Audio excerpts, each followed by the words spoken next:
Every time they've been in a close game this year, they found a way to gut it out and get a win. That was back and forth, and you have to give them credit. They made some big plays, big shots going down the stretch.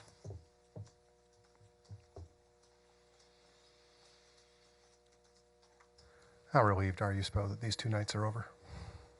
Yeah, I mean, I'm not necessarily thinking about that, right now.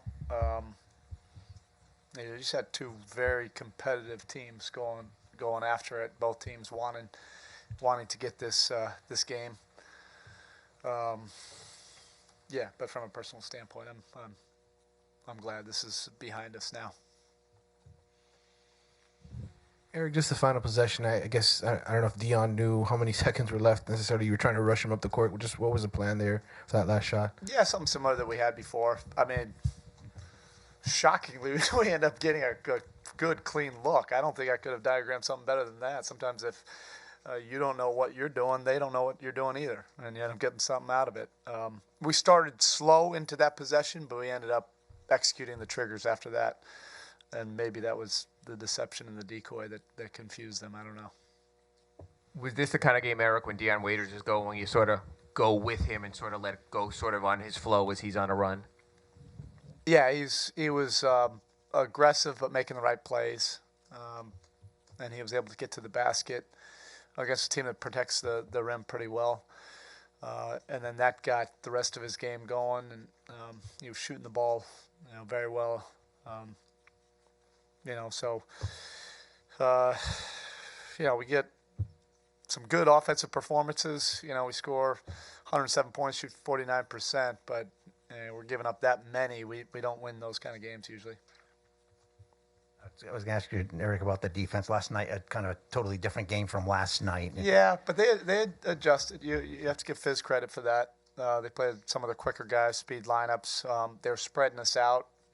So there was different situations where they were driving and getting into gaps, and their bigs were spacing behind the 3. And it's one thing to do that, to space behind the 3, but it also is another thing to make all those plays. They made some big threes down the stretch. Green hit one. Williams hit a couple. Gasol hit a big one. Every time we went and overhelped, which is the instinct for bigs, they made us pay for that. And then Conley made every big play down the stretch. It's early right now, but if he's not an all-star, that'll be a crime. He's playing at an extremely high level, and he's doing it in these close games when they matter the most. I know you spoke about the minutes restriction yesterday. Marc Gasol, when he's able to do what he did, I saw you switch to Son off him for a while when Gasol was playing more high post. What was it like trying to contain Gasol, or just when he has that going, is that who he is? It shows you what a great player can do. He adjusted, he adapted. And well, if you're around the league long enough and enough questions about how did we contain him last game. Well, a guy's going to come in razor sharp the next game. And he did it from all over the court, really all over the court. He was doing it in the post early on, hitting jumpers from the post, getting into the paint. Then he was spacing and playing off the ball.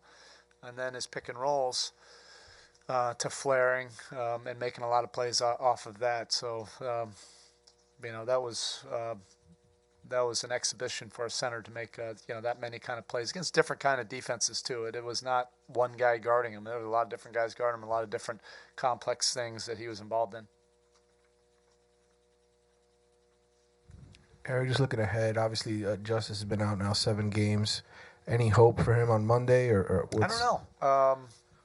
Everything's day to day. He hasn't done a practice yet, so I think that it's too early to tell. We'll see. Guys will get in tomorrow and work, and we'll go from there. He, Justice, Goran, Wayne, and we'll see. Has it already been 7 games?